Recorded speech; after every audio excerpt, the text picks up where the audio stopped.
At the end of the Akedah story, the binding of Isaac, just as the angel tells Avraham, Al tishlach yadcha el hana'ar, don't raise your hand to the boy, don't bring him as a sacrifice, stop.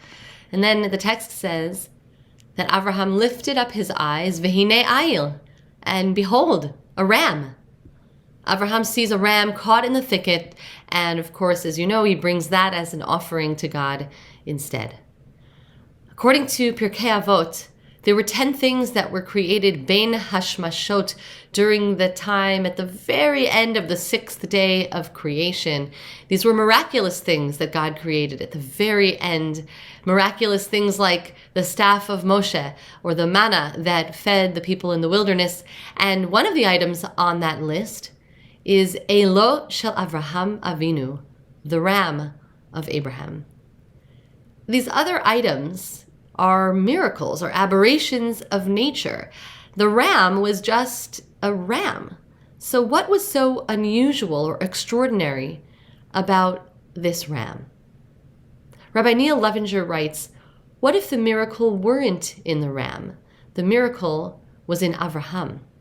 Our verse says Avraham lifted up his eyes and saw something that he hadn't noticed before, a ram caught in the thicket. Perhaps he was so focused on his dreadful task that he couldn't see what was there right nearby in plain sight. And so Avraham had to redirect not only his hand away from his son, but also his perception. Avraham had heard God tell him to offer his son, and much ink has been spilled. Avraham had heard God tell him to offer his son, and much ink has been spilled over the question of whether God actually intended for Avraham to offer his child as a sacrifice, or whether Avraham might have found another way. In this moment, the ram signifies a shift in thinking, a change in Avraham's understanding, the aha moment. If the ram is the sacrifice, then my son is not. And then to offer my child to God is not to harm him, but perhaps to dedicate his life to God's teachings, to show him not to die for God, but to live for God. The hine ayil, the moment of seeing the ram, was a moment of rethinking, of reinterpreting God's word. It was a change in perspective, a seeing something again, but seeing something or understanding something for the first time.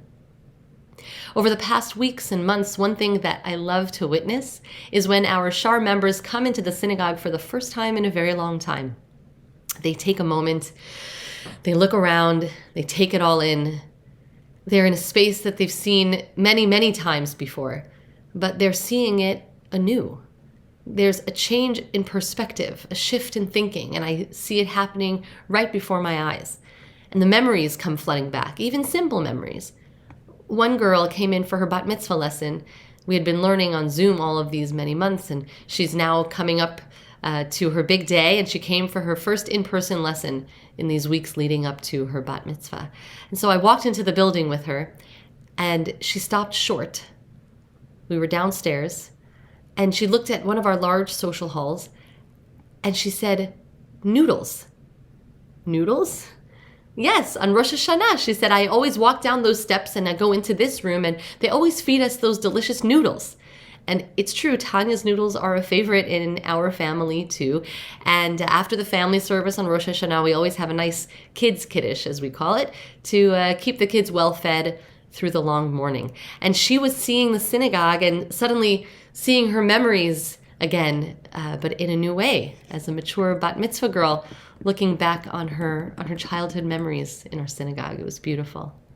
So what can we look at in a new way that we haven't seen before? What can we reevaluate, open our eyes and open our minds to notice, to see with a fresh perspective? Can we look differently at our children or at our spouse, our friends, looking at our neighbors? And as we see more and more of you coming into shul, see what it does to your thinking.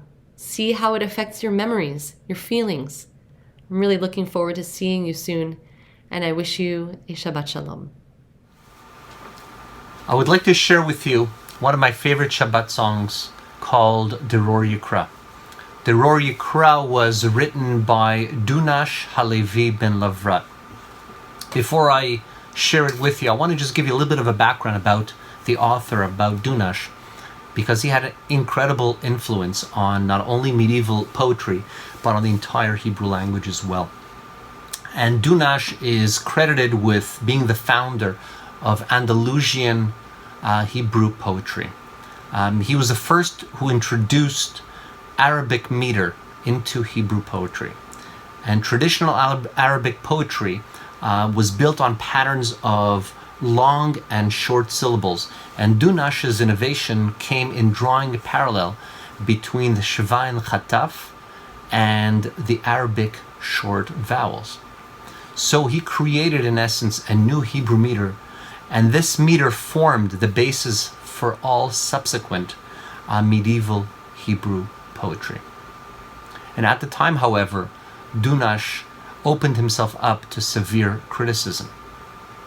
As an example of his innovation can be found in the second line of the song I want to share with you, and that is the way that he changes ne'im from what should be in the properly Hebrew, na'im, which means pleasant.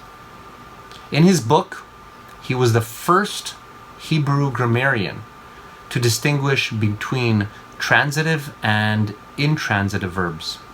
He also was the first to list verbs by their three-letter roots for pa'al construction, and also the first to distinguish between heavy and light roots.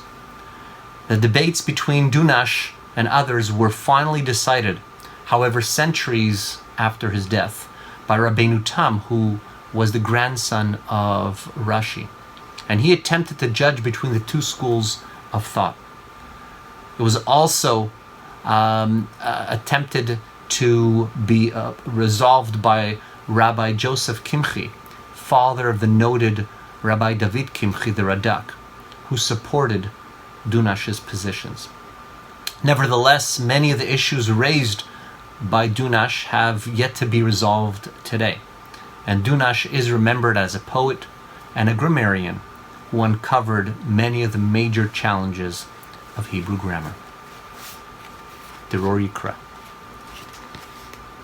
Teror Yikra leveini bat, ve'in tzarchem kemo vavat, ne'im shimchem ve'lo yushbat, שבו ונוחו ביום השבת, דרוש נביא ועולמי, ועוד ישעשה עמי, נטע סורק בתוך כרמי, ששבת בני ימי, דרוך פורה בתוך בצרה, וגם בבל אשר גברה, נטוץ צרי באף עזרא, שמע קולי ביום אקרא, אלוהים אתן במדבר הר, הדס שיטה בראש תדהר, ולמזהיר ולנזהר, שלא ממתן כמי נהר,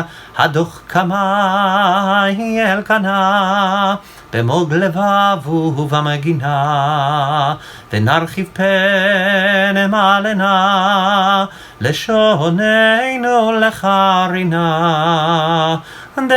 דחוכמה לנפשך, והיא כתר לראשך, נצור מצוות קדושך, שמור שבת קודשך. שבת שלום.